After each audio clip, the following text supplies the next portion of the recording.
Hi, let's clean a stovetop. So first things first, what we want to do is we want to remove any pots or pans or items or decor off of the glass top.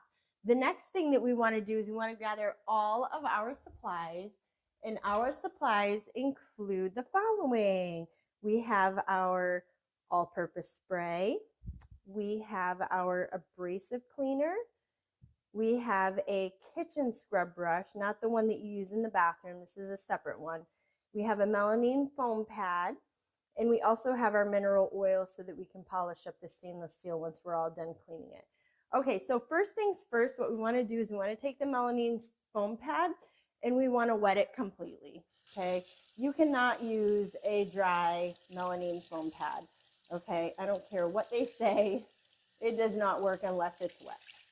All right, so I squeeze it and then let it soak up all that water, okay? We're gonna leave it a little bit damp. And back to the stove top. We are going to spray it first with our all-purpose spray.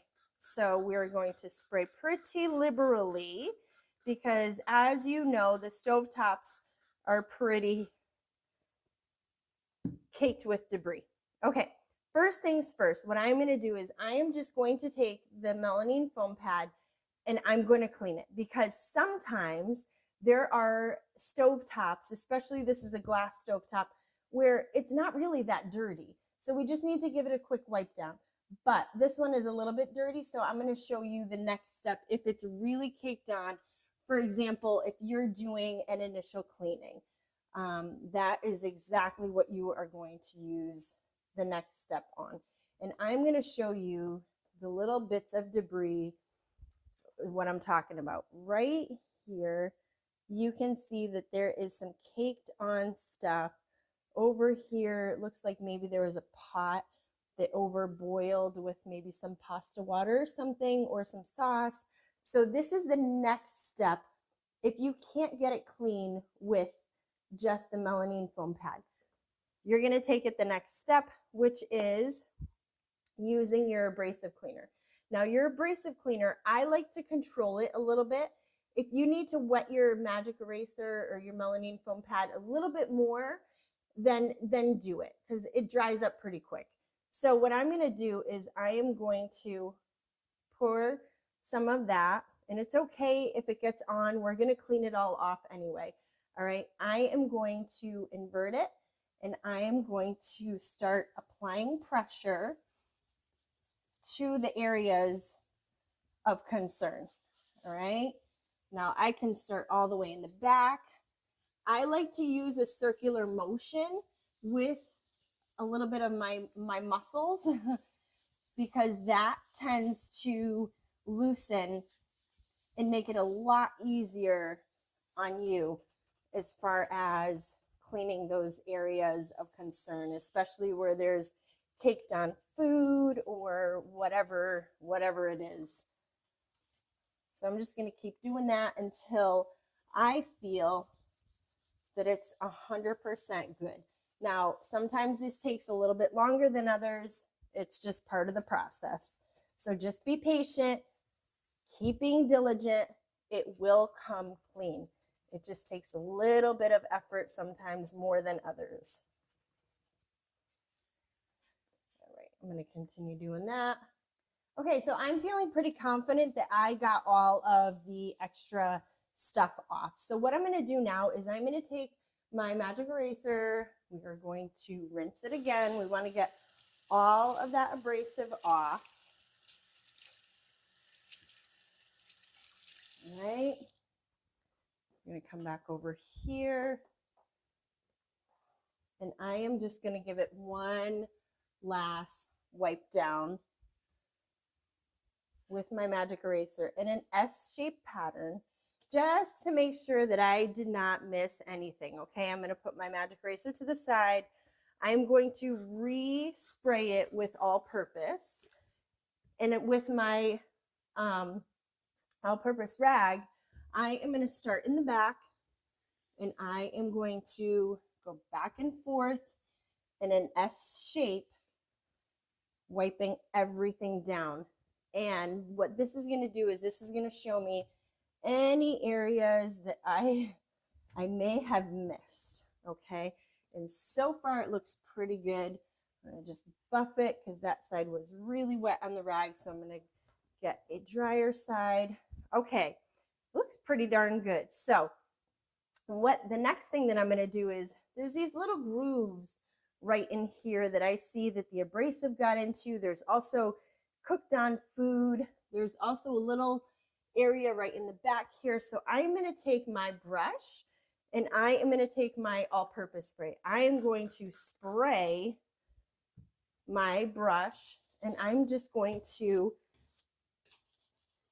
get in those areas really good and kind of flick on the floor, okay, because we're going to wash that floor last. So any area that you need to get into, I know sometimes on the side of the stove is really disgusting, so getting your brush in there would be super helpful. And now I am done, so I'm going to take one last spritz of the all-purpose and we're going to go back in the S-shaped pattern. And oh my gosh, it looks beautiful. Okay. And then we're going to take another dry all-purpose rag and we're going to just buff it out. Okay. So we don't want any streaks.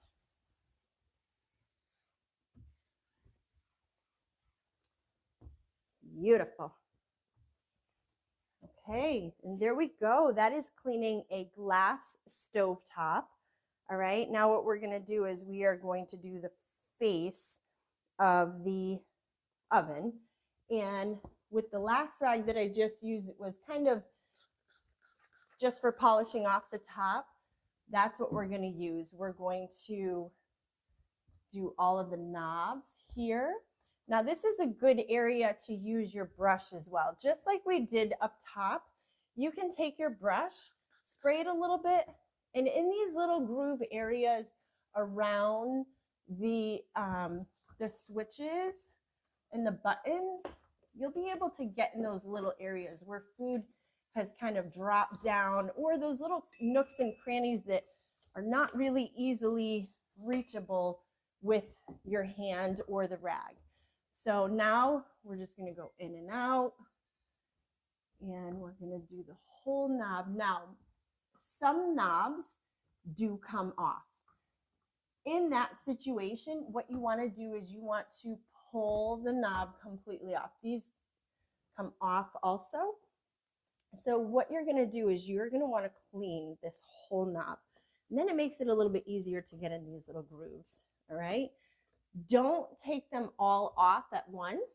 Do one at a time, because some of them do not go into the same thing, the same spot. So it's going to be a nightmare trying to figure out which one goes where. It's like, where's Waldo? So take your time. You know, if they don't come out easy, don't force it. Leave it alone. Okay. I would rather it be safe and clean for you. Like this one came out pretty easy. So we're going to get all those little, all around the whole knob. Underneath is really important as well. All right. Put that back in. We're going to continue on the other side. Okay. One little trick is in between here, you can see that there's still a little bit of debris in there. So what I'm going to do is I take my rag and I just squeeze it in there.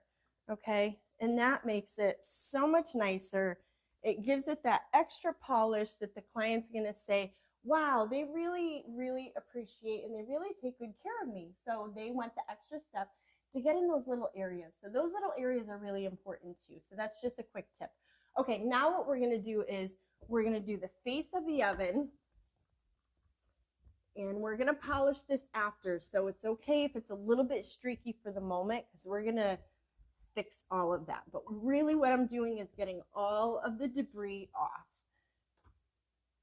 We want to open the lid and we want to do this top piece right here and along the sides as well. All right, same thing if there's a lower oven, they have a double decker. we're going to do the same thing. It's really important that you want to make sure that your equipment, your oven, whatever piece of appliance that you're working on is completely clean before you apply the mineral oil, because what will happen, the mineral oil is not going to clean. It's just polishing it and making it look pretty and shiny. So now that we've completely wiped down with our all-purpose, we are going to get our mineral oil.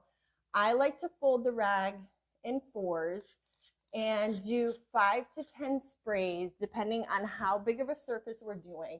Okay, shush your cloth together, and then from the top to the bottom, we're going to work our way through all of these little areas, and then we're going to buff it out so that there are no streaks, no hazy, that it looks beautiful and brand new as best as we possibly can.